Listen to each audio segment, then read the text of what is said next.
Hey, Pirate Nation. This is former East Carolina pitcher Davey Penny of the Keith LeClaire era, class of 2003. Keep it tuned to the sports objective as you follow our Diamond Bucks on the road to Omaha, because y'all know we're going.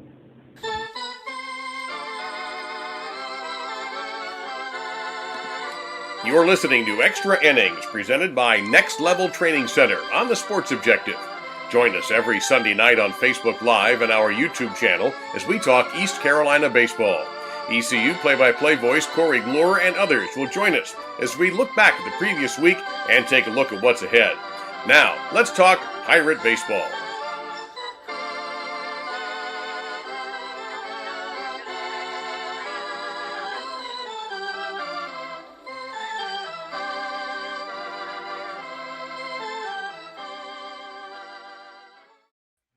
Take me to Clearwater, Florida, here on Extra Innings on the Sports Objective.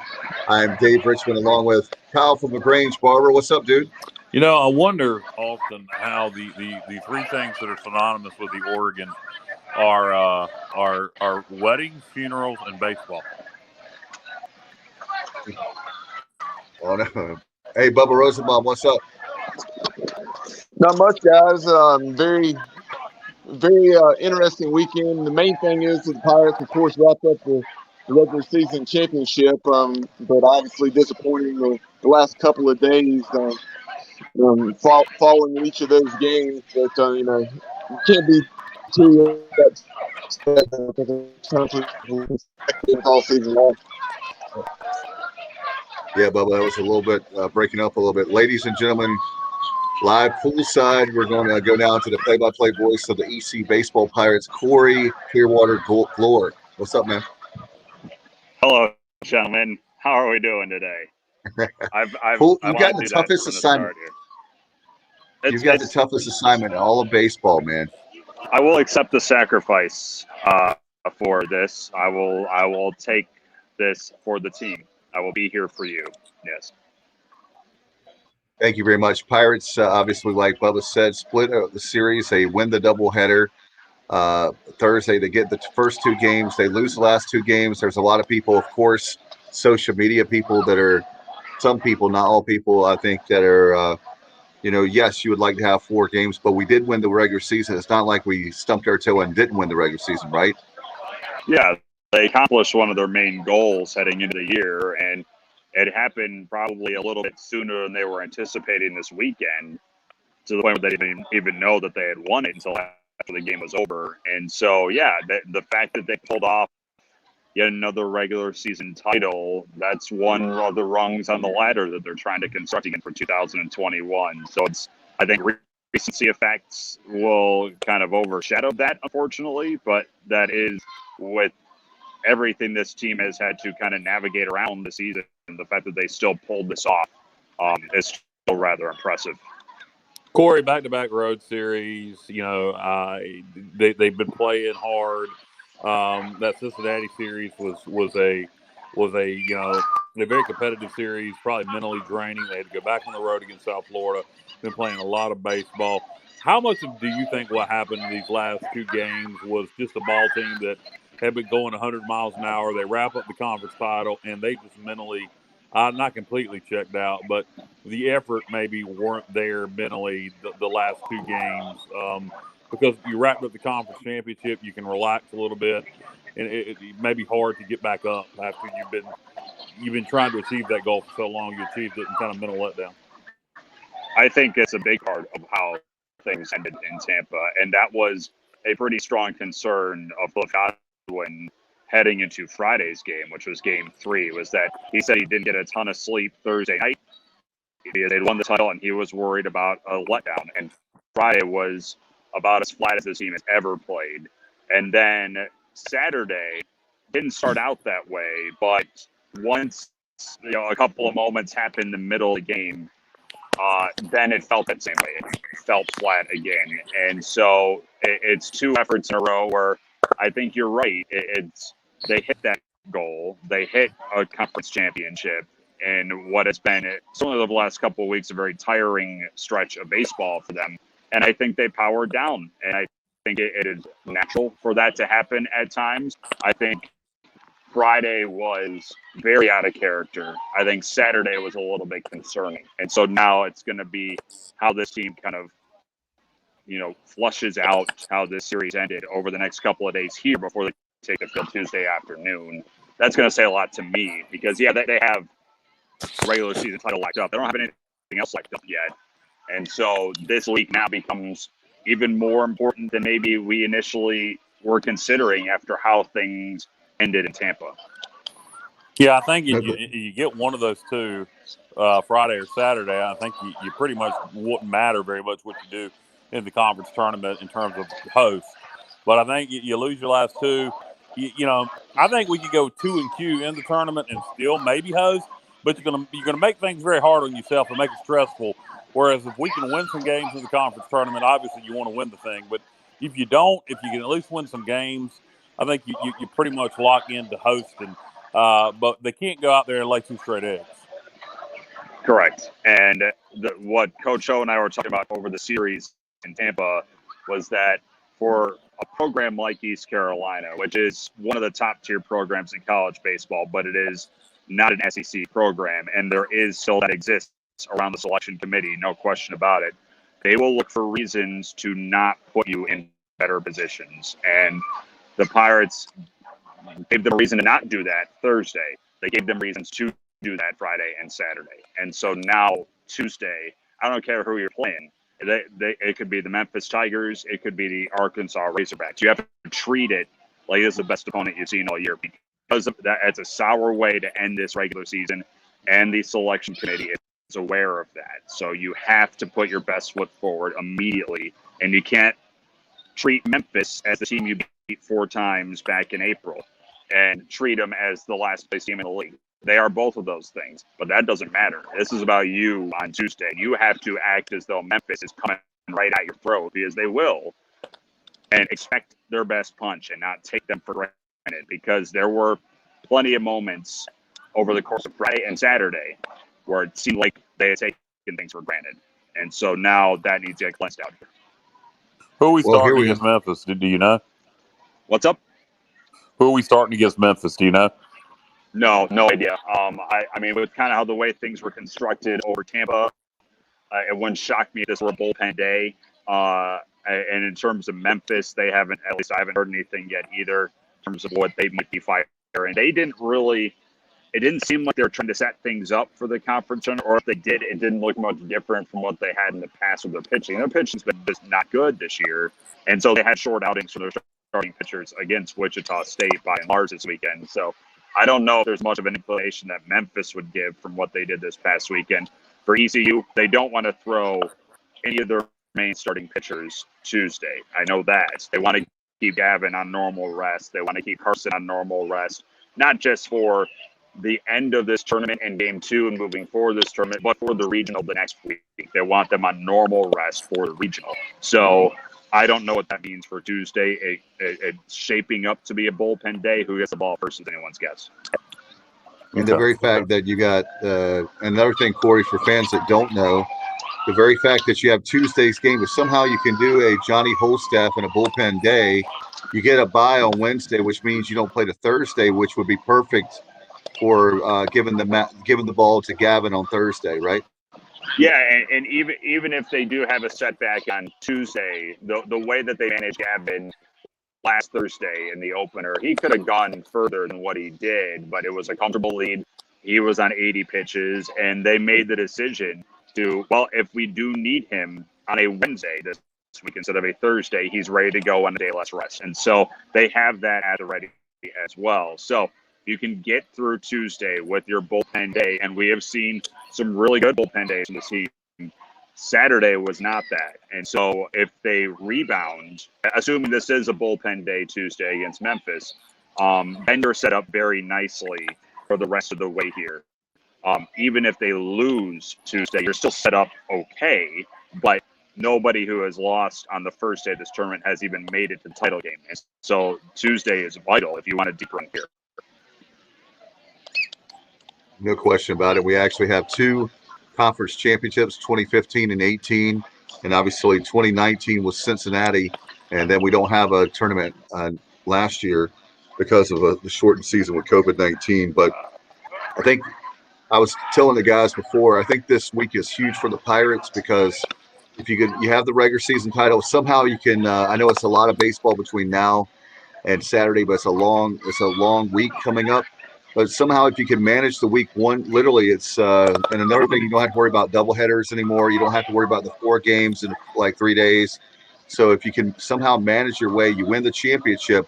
That sets you up nicely for the regional, and maybe you can even somehow host a super regional. Yeah, I'll be honest, Dave. I don't think the message is that big right now heading into this week.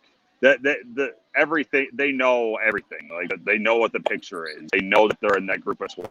They know that they've won a conference title, and they probably know where they sit in the RPI right now. Like, they're aware of that, and the coaching staff is aware that they're aware of it. Nothing's hidden from these guys right now. I think you have to treat this week as the most important week of the year, because it can be a short week if you're not careful. Right. And so Right. you, like we're talking about, making a run to Saturday and semifinal championship, all of that here, they got to show it to start. They got to show it Tuesday, because they have looked past 8 seeds in the past here in this tournament. 2 years ago they did, and it cost them an early tournament, and it might have cost them a national seed. That was a message being sent by Cliff to this team this past weekend in Tampa. You got a regular season title, but 2 years ago we did the same thing, and we played flat. We went 1-2 in the league tournament, and we were a 10 seed instead of in the top 8. That's back in play after what happened to end Tampa, and you do not want to let that happen again. So they have to worry about making sure that they beat Memphis first and not worrying about everything else surrounding them. Because if they start thinking about that, then performances like what we saw on Friday and Saturday become more possible. Yeah, guys. No Earlier question today, I about was talking with Johnny Gardner, and if you will recall, Chris Durham, who I think he's the 7th-year guy for Memphis. He pitched very well against the Pirates in Greenville, and I heard that he's going to get the ball on Tuesday. Yeah, it's a big lefty soft tosser, right? If I remember correctly there. And I believe that's right. Yeah. Not spectacular, stuff by any means, but he was very effective against the Pirates. Kept them off balance, and that's I've thought about, once it was pretty clear Memphis was going to be the opponent here. That series was a lot closer than I think people remember. The Pirates had to walk off with one of those games. That Memphis offense, which is good, it is really good, really caused the Pirates some problems over the course of that weekend. And then they got that last game start from Durham, as you just alluded to, Bubba, and he pitched, and he kind of locked things up there. And so going with him against this Pirate team is a wise call if you're Memphis right now, based on previous experience. It's been befuddling how bad Memphis has been, because they looked okay to me when they were in Greenville back in April, but that pitching has just not been anywhere close to there. And so they're going to roll the dice with a guy, one of the only guys that had some good outings against the Pirates back in April, and that's the obvious call to make if you're Darren Schoenrock. Hey, before we continue on talking some baseball, Josh Thomas chimes in on Facebook saying, any hotel recommendations in Clearwater? If I can get my work done tomorrow and Tuesday, I'm seriously considering driving down on Wednesday. Well, we're staying at the Hilton Clearwater Beach, which is just extraordinary. It's just great. And so we stay here pretty much every time we come down here. This would be my recommendation. Well, I think 4 teams are staying here this week. I know Wichita State is here, and we are second to pull up. I'm not sure who else is coming in for this hotel. But, make sure you stay at a hotel in Clearwater Beach, not necessarily Clearwater, because they are 2 different animals. So, the Hilton is A+ here on the beach. It's funny you say that, Corey. Non-related. I made the mistake one time of saving money by staying in North Charleston instead of Charleston. Yeah. Not recommended. Not doing that again, are we? No. I was like, I feel at home. It's like Kinston.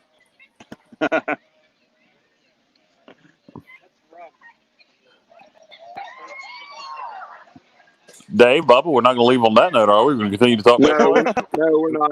Dave was on mute. Oh, my bad. Sorry about that. I just realized that. So, Corey, with everything with the Pirates, obviously now with the 2 games, and Memphis is going to be hungry. They're playing. They have nothing to lose. They're playing in this tournament. I'm sure they'll probably be loose. But uh, how do you get back to? How do you get back after the last 2 games? I think Bubba, giving him credit, he's our stats guy. I think Bubba, didn't you say it's 40-some games since we've lost 2 in a row? 49 games. Well, we played 51. Yeah, we didn't lose consecutive ball games to games 50 and 51. So. Yeah, it's first time all year we've had a losing streak. Yeah, I wonder when the last time we lost 3 in a row was. Good God. Did we do it in the shortened season last year? That'd be interesting to see how far back. I don't think we did 3 in a row. Yeah, we only lost 13 and 4. So. Yeah. Okay, so at least 2020. Yeah. So at least 19, but probably not 19. Yeah, probably the UCLA series in 19. That's the last one I can think of that was 3 in a row.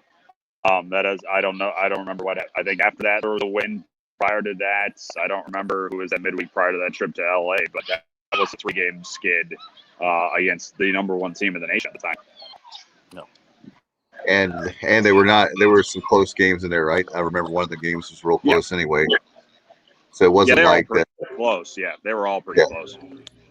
Yeah, but I know we lost them, but I'm just saying it wasn't like that. We went there and I guess the number 1 team had played an awful, had an awful experience, but.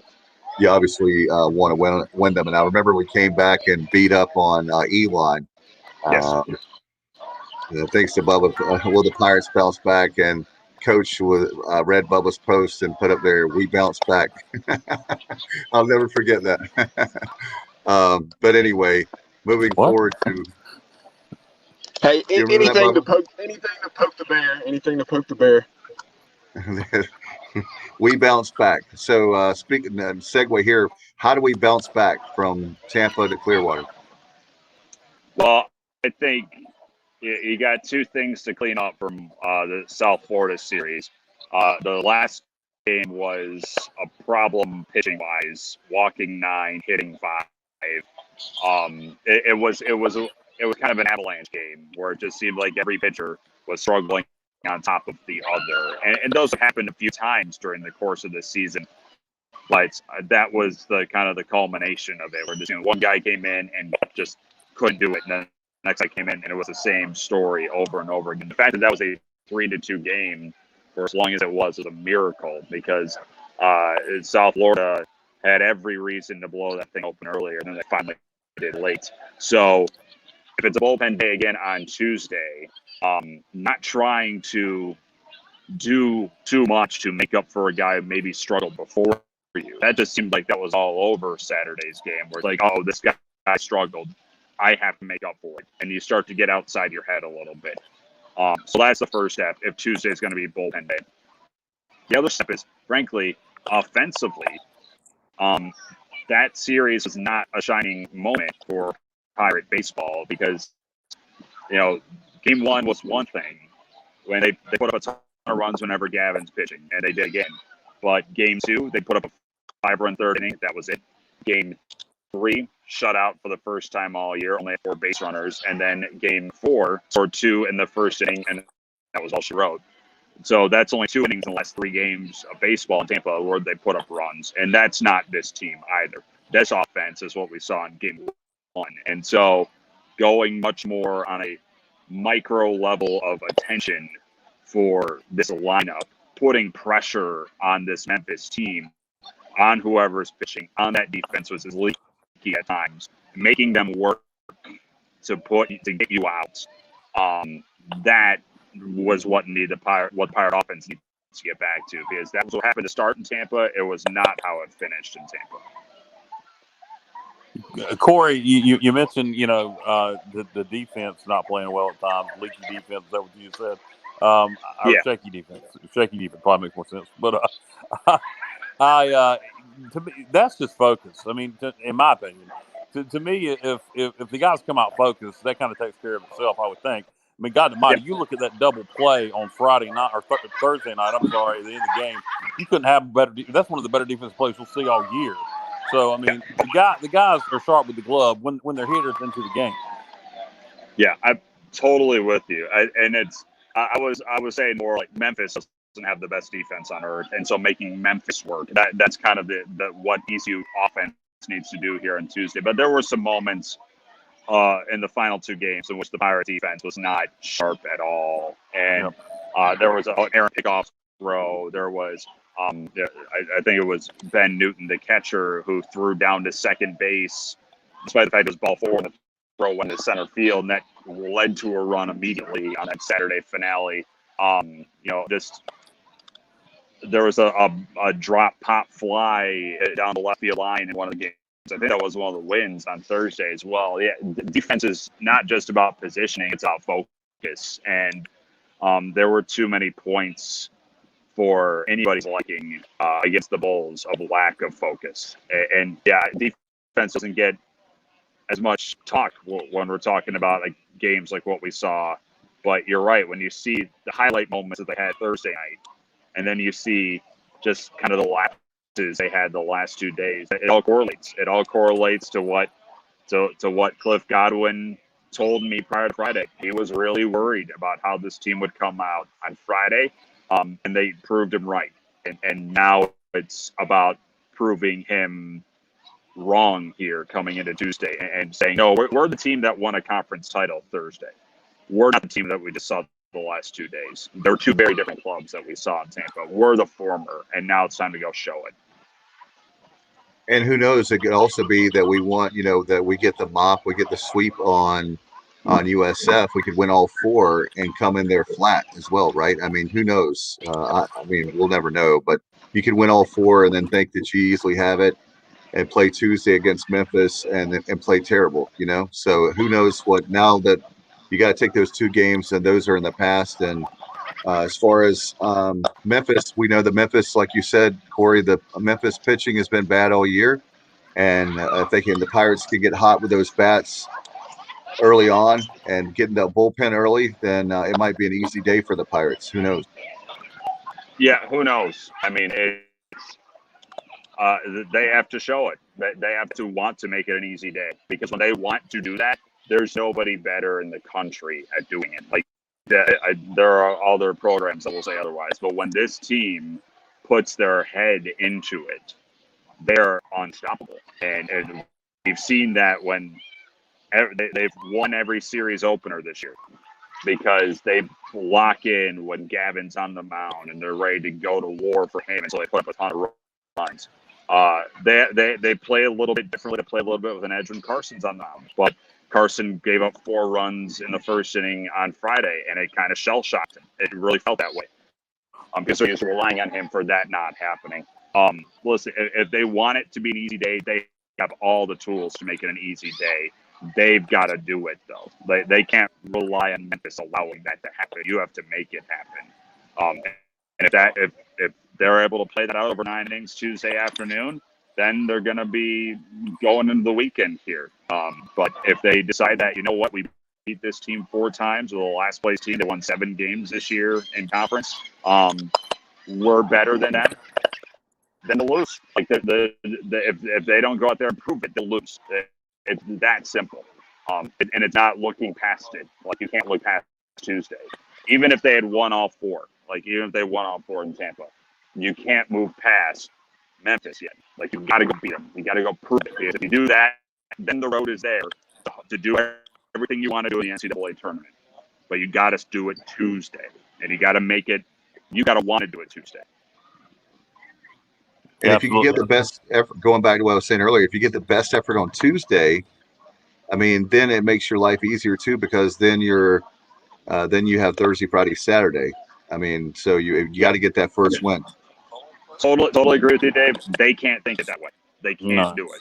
They got to think about inning 1 Tuesday at 1 o'clock, 12:45, whenever the game's going to happen, and then go to the second, and then go to the third, and then go to the fourth, and move on that way. It's got to be at such a micro level for Tuesday, because that is what makes a championship team. Not worrying about down the road, worrying about now. worrying about the immediate future. So don't think about, whoa, we could have Gavin on a full week rest if we win today. No, just go win. Just go win the game. Go beat Memphis and then worry about the next game. But if you get caught looking ahead, then you get shut out 7-0 and you get blown out 8-2, like we saw to end this series and end the season. So go take it one step at a time Tuesday and prove that you're the best team in this conference. It shouldn't even take anything. It shouldn't, after getting shut out and then losing 8-2 the last 2 games, and these guys being who they are and being conference champions and being praised as one of the best teams in baseball and the pedigree they have and the resume they have, those last 2 performances should be motivation enough to go take some heads off Tuesday. If it's not, Totally something's wrong.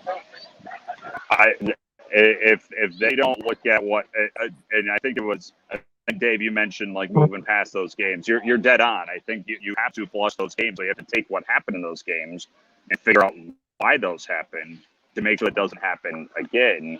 And if this crew looks back at those 2 games and realizes what happened there, then they should come out with their hair on fire on Tuesday. Like that should be the response after what happened here. It's funny, during the final game on Saturday, Coach O and I were on the air together, and Coach is better at being a good cop than I am, and he's a former coach. And he's talking about, we heard a lot about the South Florida pitching, and I think there have been moments where they proved how good that they were, and they're a good pitching staff. But my response was, are they 15-2 better than ECU over the last 2 games? And the answer is no, that they're not. They deserve those 2 wins. They were far and away the better team in those 2 games, and so it should have been a split. But they're not that better than ECU. Nobody's that better than ECU in the American this year. And so now is when it got to come into perspective. They realize Memphis is going to see what South Florida just did and said, oh, they actually made things look pretty easy against the Pirates in the last 2 games. We can do that. We nearly did it in April. So let's stop them from throwing everything they have on the table here on Tuesday. They need to run the table if they want any hope of doing anything. So you have to be ready for that. And the way you're ready for that is to realize that you're damn good. You're really damn good. And the team that we saw the last 2 days isn't them.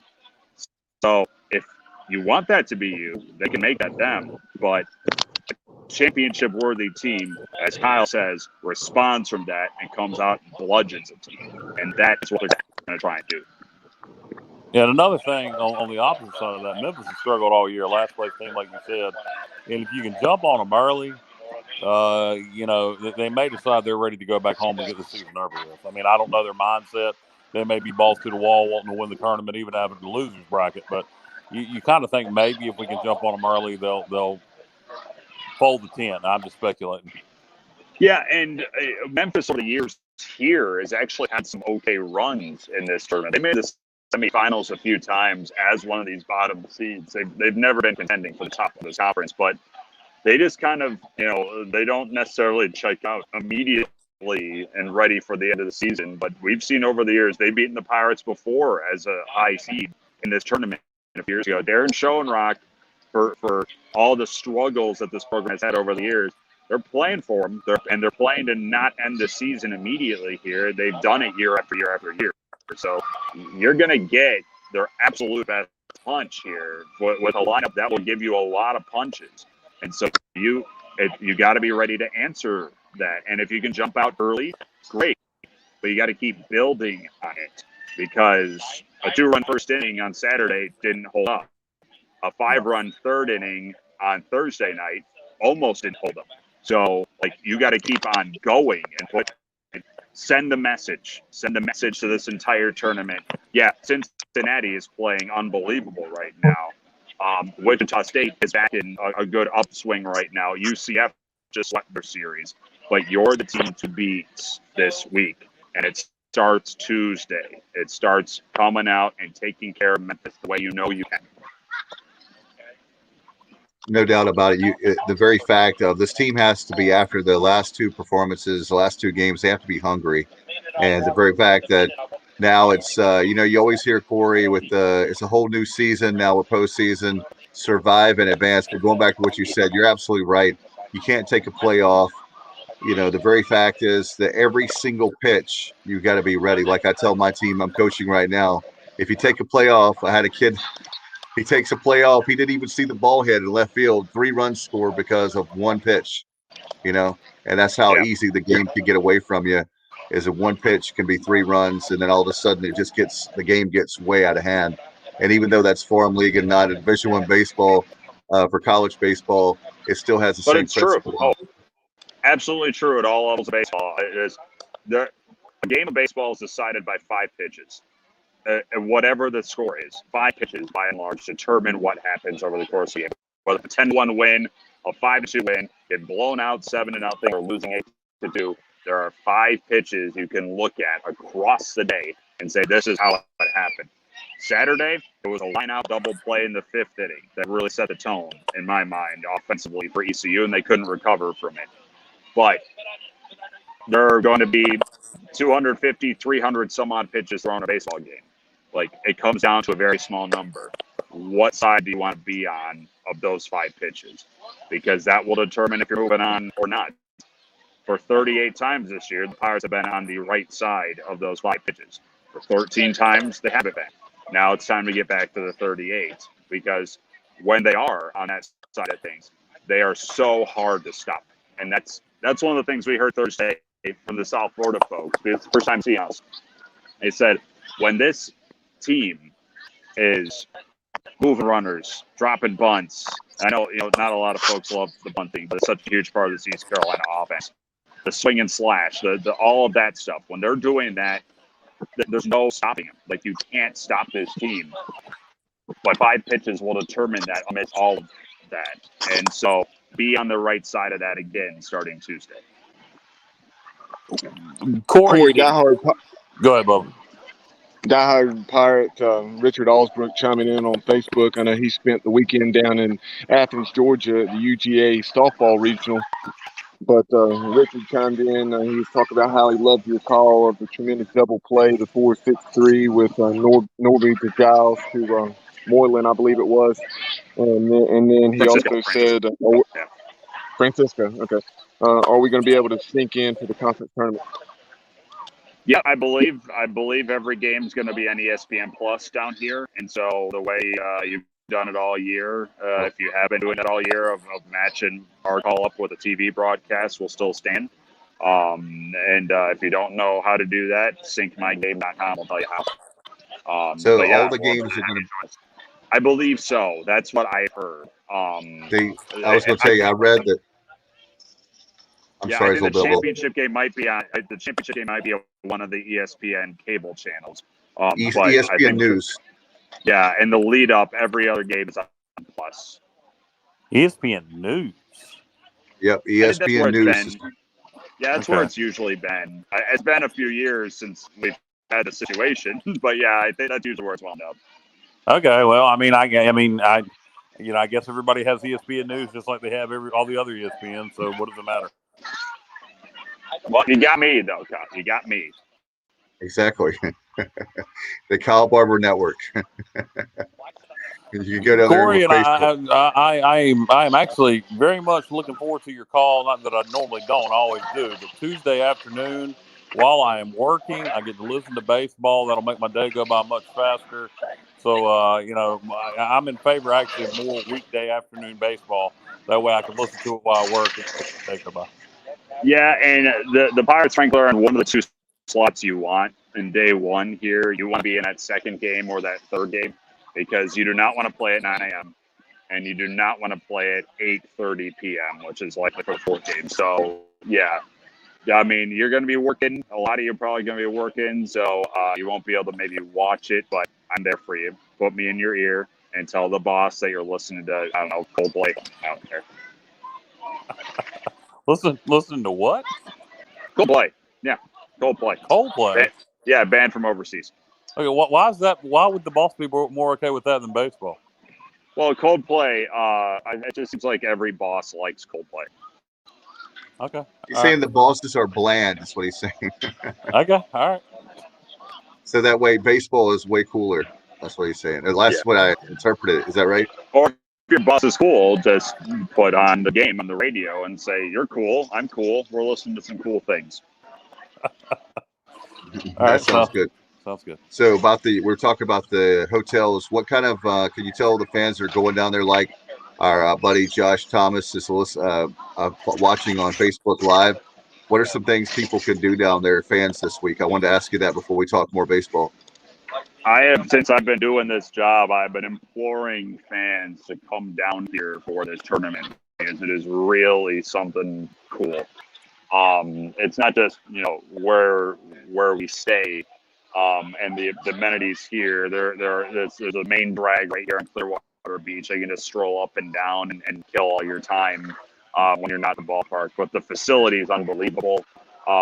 You're not going to see, frankly, a conference tournament that's played in a much better facility than this one here, Baker Ballpark. And so, there's plenty to do. The weather's great. It's supposed to be great this weekend. It's going to be warm, but it's not going to be humid, and there's no rain in the forecast, which is key down here.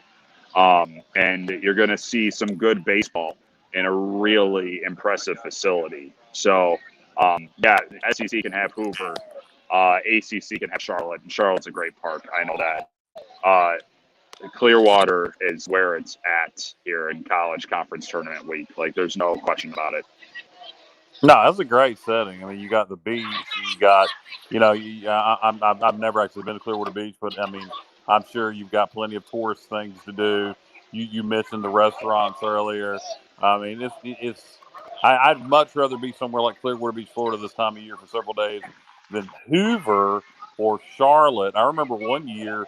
Guys, you remember this? It was actually the year we were transitioning from the CAA to Conference USA that they had held the Colonial tournament, the CAA tournament in at the Manio. Outer Banks. Yeah, that ballpark. Yeah. In Manio. It's to me those are much better destinations for conference tournaments than just your random city, particularly this time of year. Yes. Yeah, the Outer Banks was fabulous. I love that area. And Manio, the park there in Clearwater is definitely better for sure. There's no question. They're not even in the same, no pun intended, not in the same league. They're not even close. But as far as location and things to do, the Outer Banks is great too. But as far as the actual where you play in the games, no doubt about it, Clearwater's got it. No offense to folks in Manio, we love you. But let's go to Clearwater. I'm in Clearwater. I'd love for you guys to join.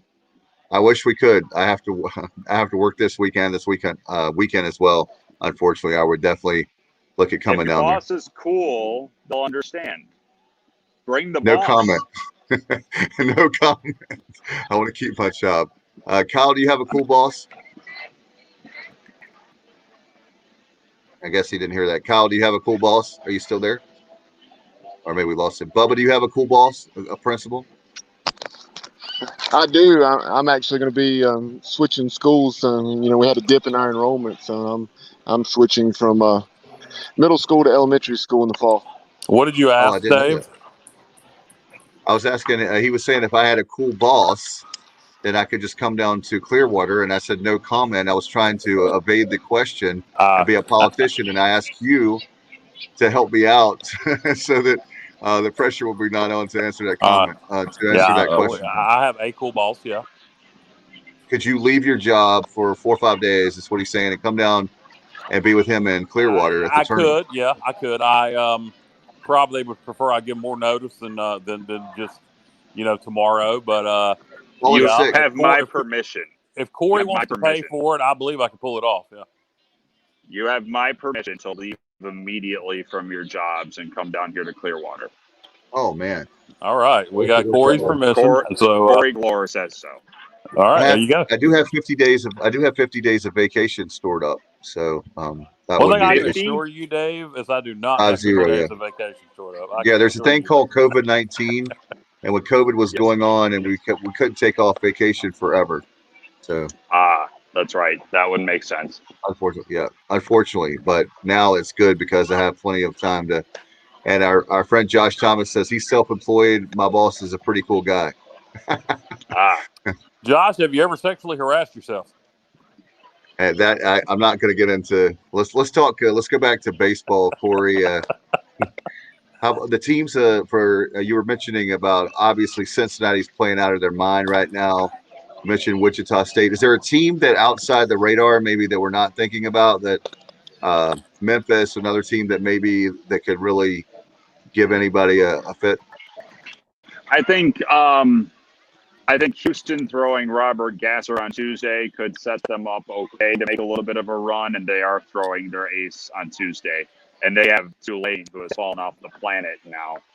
And a ton of injuries, and Tulane is just kind of just, I mean, I don't know what to think of them now heading into this week. But I think Houston could maybe show up on that side of the bracket as a team's like, oh, they made it to Saturday, that sort of thing. But to me, it's Cincinnati is the team. Like that's when they didn't play the Pirates, I believe their mark turned out to be 17-7 in conference this year, maybe even a little bit more than that. So, they're far and away the second best team in the league. Like it's not close. Like they wind up with the same record as UCF in the league, but they win the head-to-head tiebreaker, which is win percentage of the teams above you.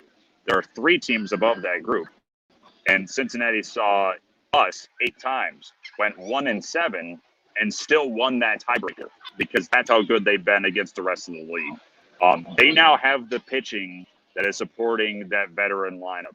That is an extremely scary team, and it's a shame, frankly, that it took half the year for that to come together because that's a tournament team. Like the way that they play, the way that we saw them 2 weeks ago, what they did to Tulane last weekend, that's a bubble team if their first half of the year wasn't as problematic as it was.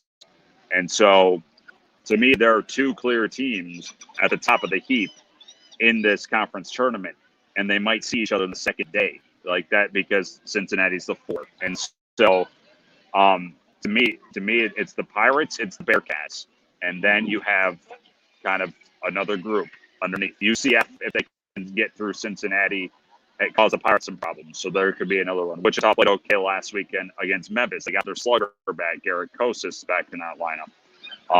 But to me, it's ECU and Cincinnati, and one of them's not making it to the championship game at the minimum.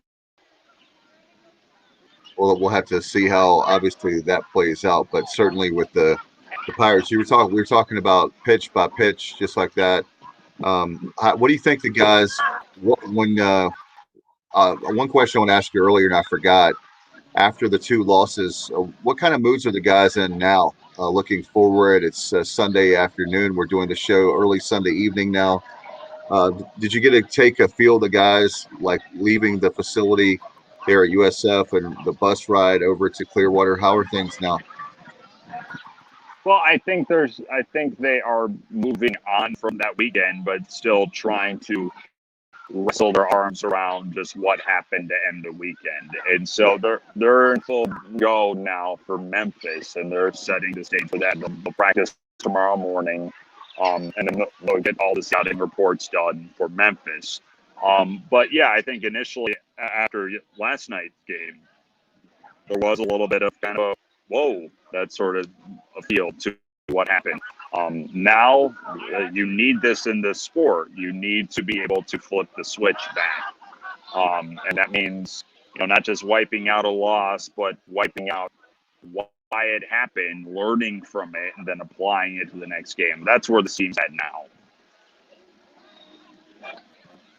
You were talking about I know the team is not going to be looking ahead, but does they have the conference regular season title, obviously. If they win do you think that gives them a national seed if they win the tournament this weekend? I think it puts them in a pretty good spot for that. Yeah, because you just have to look to 2 years ago and see what happens when they don't perform well this week. Again, there's a reason to not put them in, like what happened in 2019. They were the 10 seed despite the fact they had the 5 RPI. So right now their RPI is at 11, and now conference tournament week begins here on Tuesday. Yeah, I think if they do win this thing, then they're probably in that top 8. mix. But I don't know. Maybe a semifinal appearance could do that too. But I think if you could take care of this week, that will put you at home for a few weeks.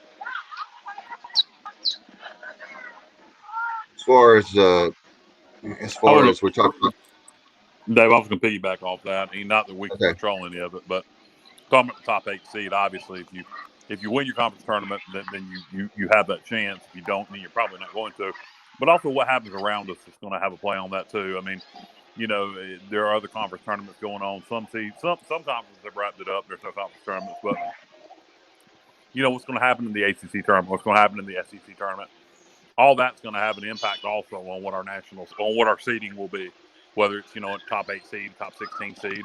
Like I said, if we go 2-Q, then I'm going to be nervous that if we host. I think we will, but I'll be nervous. Yeah, I think that's fair because I think you can rule out one team already from the host mix. That's Pitt, and Southern Miss didn't play at all last weekend. Now they have the conference tournament coming up, so that could maybe get them back into the discussion in terms of being a 16, one of the 16. I think one of those 3 Conference USA schools, whoever wins the tournament is assured a spot, even though they all kind of struggled this past week in Charlotte, Louisiana Tech. The SEC has 7 teams in this mix, and Coach O has been in that room. He's pretty confident that all 7 are going to make the regional host spot, even with what happens in Hoover, because someone's going to go 2 and outs in Hoover that's in this group. That's just going to be nature of the beast. The ACC sets up their tournament in the pod format with 3 teams in a pod. They all play each other in a round robin. Everybody gets 3 games. It's a foolish tournament setup, but it's great for what the ACC is trying to do, and that is boost RPI for these teams and get everyone a minimum of 3 games instead of a minimum of 2 games like what everyone else does. And so Notre Dame is going to have their shot a couple times to prove that they belong in the top 8 as well. Outside of that, you have the West Coast teams who do not play conference tournaments. And so Arizona's playing Dixie State. They are pretty well set in terms of a regional spot right now. But if they stumble against them, then suddenly that becomes dicier. And then you have Gonzaga, you have Oregon, you have Stanford also out there playing regular season weekends coming up. So, yeah, starting Tuesday, a lot's going to be sorted out here, but I don't think there will be as many spots up for grabs as maybe you think, Kyle, heading into this week. I think you're down to 18 kind of already. A couple teams have been wiped out, and you're not going to get more than 1 in Conference USA hosting. And so I think, again, take care of your business, and this isn't a discussion. If the Pirates do struggle here this week, then nervousness will creep up. I still think they're in an okay spot right now.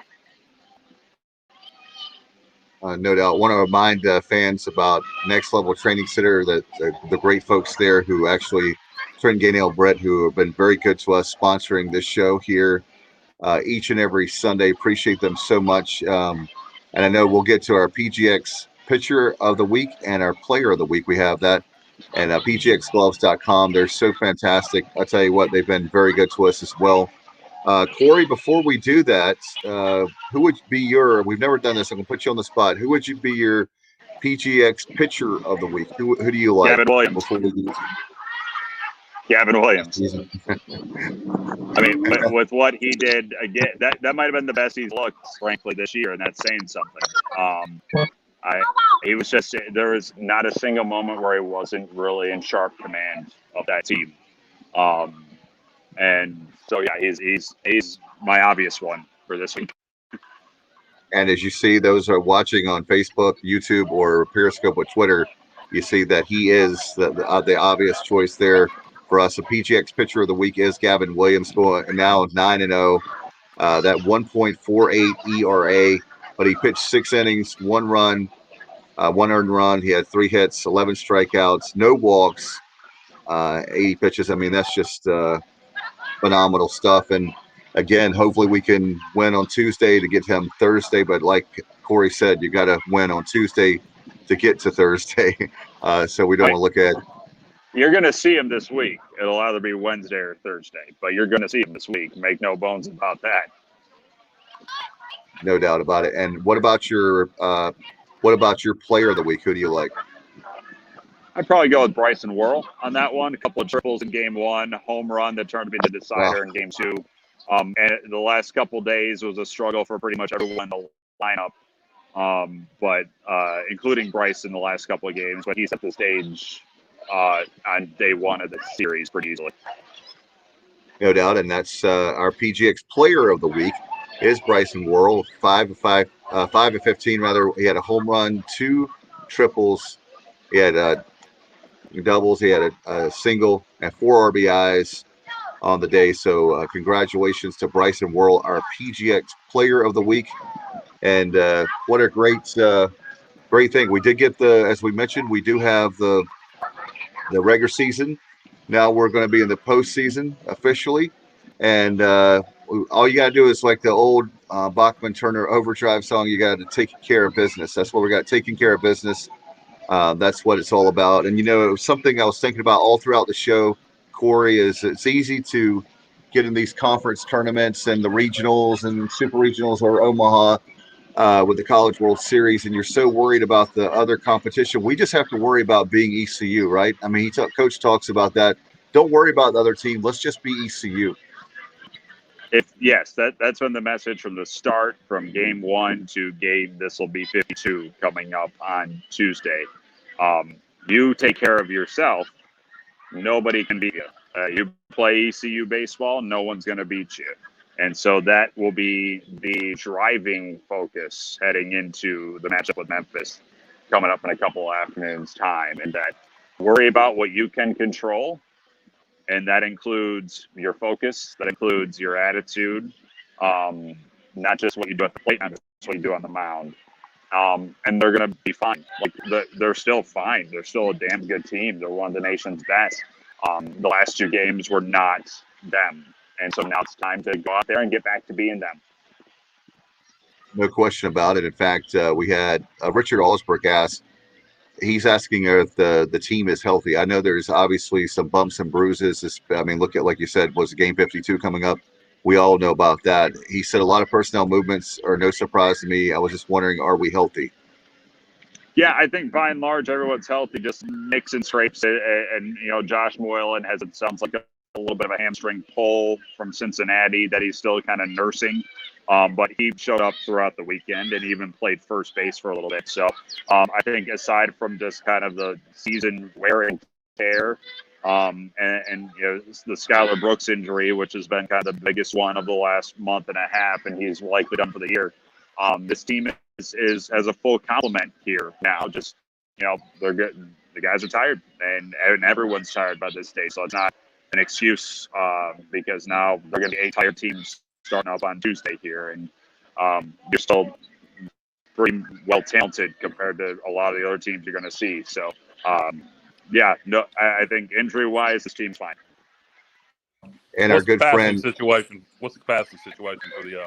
I don't know that actually. I've not heard what the situation is here for the American Conference Tournament. I mean, we're in Florida, which is 100% open, and so I would lean to maybe that direction. But we were just a USF, and that was not open. In fact, that was only passless for attendance. The school there is being still pretty strict about things.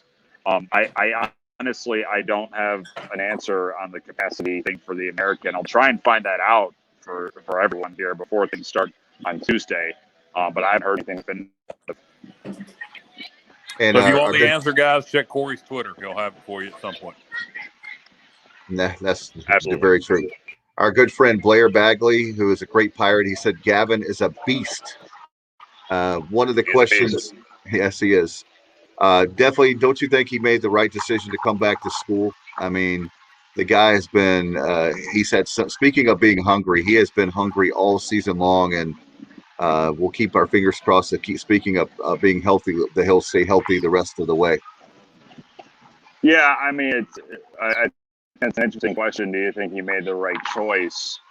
I mean, obviously it's working out for him, and he will, even though he was getting calls in a 5-round draft last year.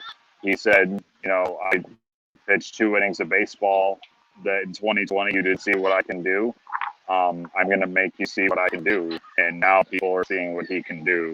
So he's going to jump up quite a bit come July when this draft happens. Like he's a first or second rounder with what he's done this year. So yeah, in that regard, he made the right call for what he means to this team, for what this team means to him. It's the obvious right call. And to see, the kid that was throwing 100 coming in as a freshman, to see him now will still hit you 98, but then he just buckles your knees with a slider. Change up will come in right at you if you're a right-hander, and then occasionally he'll throw you a 12-6 curveball too. This will let you know he has that as well. He's one of the best in the nation. He's one of the best pitchers going in the nation, and he's going to have at least 2 more outings here to show that again to the rest of the country. Maybe he hasn't caught wind just yet. Looking ahead, I know we're not supposed to, but as far as capacity, is it for those that, as far as if we have a regional, I feel like we will. What would the capacity? It's going to be the 50%. We'll have like the no social distance of 50%. No. They changed it to 100%. So we're good. We're definitely good. The NCAA, North Carolina, the NCAA has backtracked, and now it's 100% for states that allow it, for schools that allow it. So East Carolina has that option now because North Carolina is 100% for these types of facilities. I don't know if anything has been made yet, definitive answers yet in terms of that for a regional Greenville. But the option is there. And if they can check all the boxes, I'm sure that they would love it. I'm sure they would want to see 5,300 in for a regional game next weekend or 2 weekends from now. They're still going to cross their T's and dot their I's and see if that's workable here if they're hosting a regional. But yes, they have the option. It's there on the table. Corey, I hate to be a smartass, but doesn't it make it easier? I mean, essentially, if we go back to full capacity, we need to hire more people. I mean, you don't have to do anything. There's no need. We don't have the social distance anymore. Masks are not required anymore as long as you have your shot. So just go back to what we did every year and every game prior to this COVID crap, and just unless people have forgotten how to do their jobs. I mean, I don't know. Staffing may be an issue because nobody wants to work anymore. But beyond that, let's get fans in the stadium and have a full house.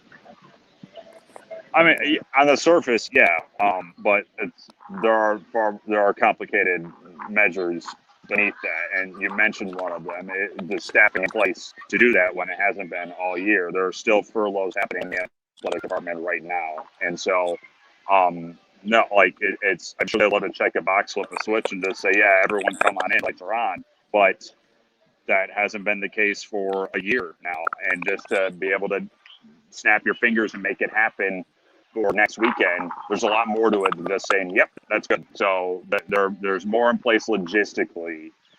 Like they haven't had to deal with parking stuff. The NCAA has things they need set up in ballparks for regionals. So it's more complicated than just signing on without a line and say we're doing it.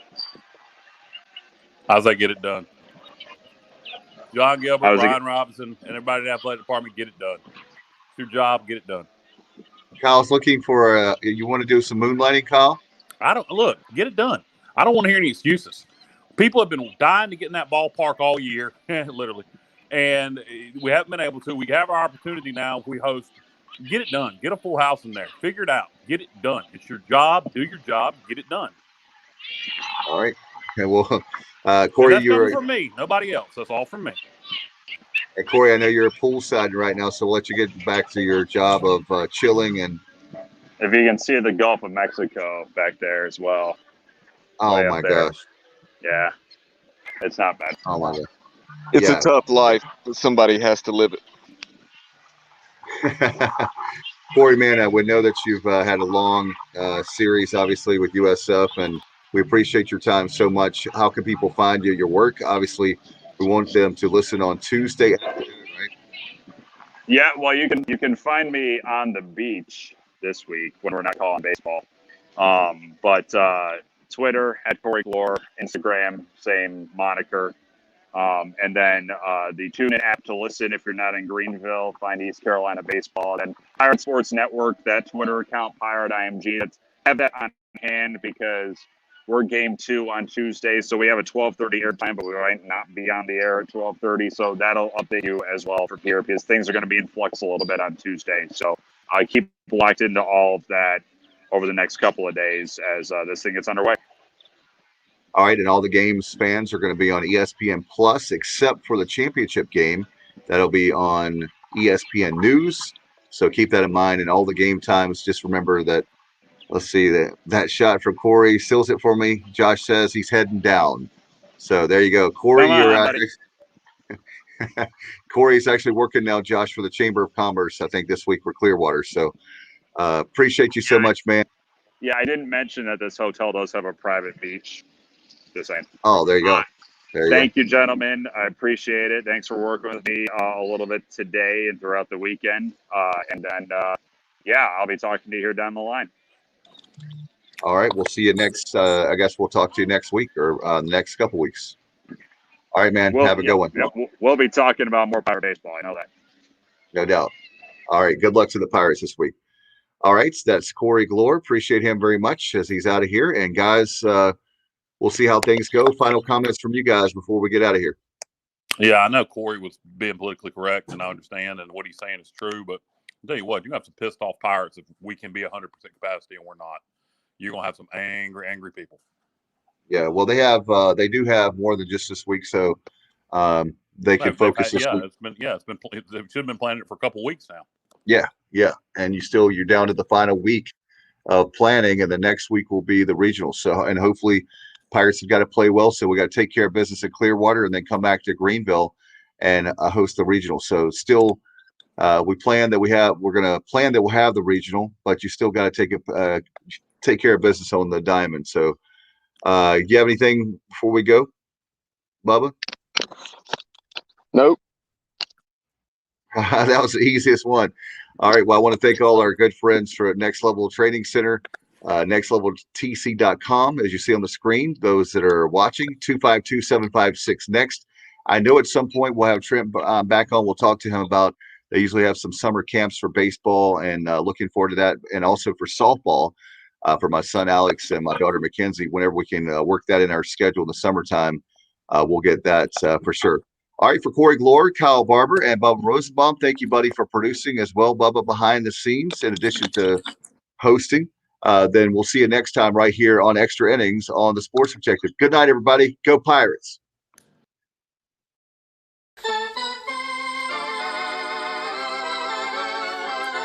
That concludes this week's edition of Extra Innings, presented by Next Level Training Center on the Sports Objective. Join us next Sunday night as we will once again talk East Carolina Pirate baseball. Be sure to follow the show on social media at The Sports OBJ on Twitter, at The Sports Objective on Instagram. Like and follow our Facebook page and subscribe to our YouTube channel. Listen to the show pretty much anywhere podcasts are found. As always, we appreciate you tuning into the show.